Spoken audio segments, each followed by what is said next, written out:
Sa puntong ito, sa tingin ko ay inilagay sa kapahamakan or ipinahamak na daw si Bato de la Rosa si Digong.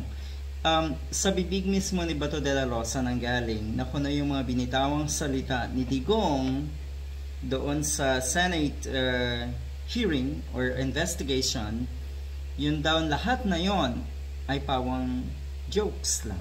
Joke, nagbibiro lang daw si Digong.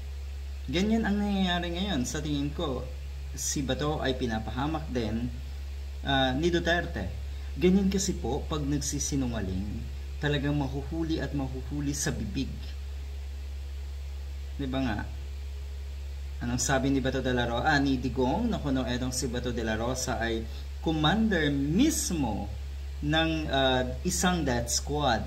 At kamakailan ngayon, naghahamon etong si Bato de la Rosa na kuno ay naghahamon siya ng barilan doon sa grupo ng mga or etong mga death squad sa Davao. Matagal na daw niyang hinahamon, matagal na daw niyang gustong makasagupa etong death squad nga sa Davao. Ang tinutukoy ba niya ay ang death squad ni Digong kasi may kanya-kanya daw silang death squad.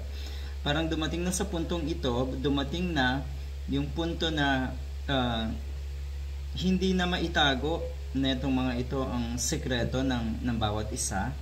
At lumalabas na po talaga ang totoo. Ganyan naman talagang mapapahama kayo, hindi man kayo literal na magbabatakan or hindi man kayo direktang maglalaglagan dahil nakikita na yan, nararamdaman na yan. Mukhang nilaglag ni Bato si ganito, mukhang nilaglag ni Digong si Bato.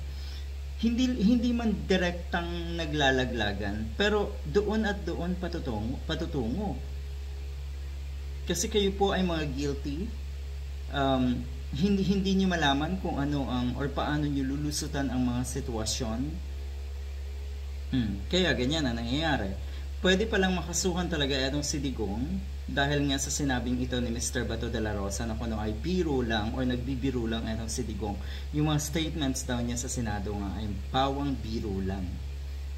Kung sakali man nabawiin daw yun ni Digong, yung kanyang mga statements na yon, siya ay makakasuhan ng perjury si Digong.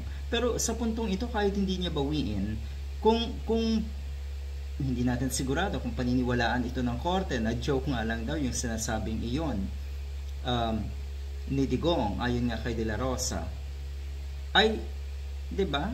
Suwak na suwak at pwede talagang makasuhan etong si Digong. Perjury ang pwedeng ikaso. O tignan natin. Ano ba ang ibig sabihin ng perjury? Ito yon. It is the act of lying or making false statements under oath in any legal setting such as during a trial or in a sworn affidavit. It is considered a serious offense because it can undermine the justice system by misleading the court or affecting the outcome of legal proceedings. Perjury is typically punishable by fines, imprisonment, or both depending on the severity of the falsehood and the loss of the jurisdiction. So may parusa, may kaparusahan yung pagsisinungaling if you are under oath. Yan. Kung nakikita niyo po, talagang pinahamak ni Digong or ni Bato si Digong sa puntong ito. 'Di ba? Good luck.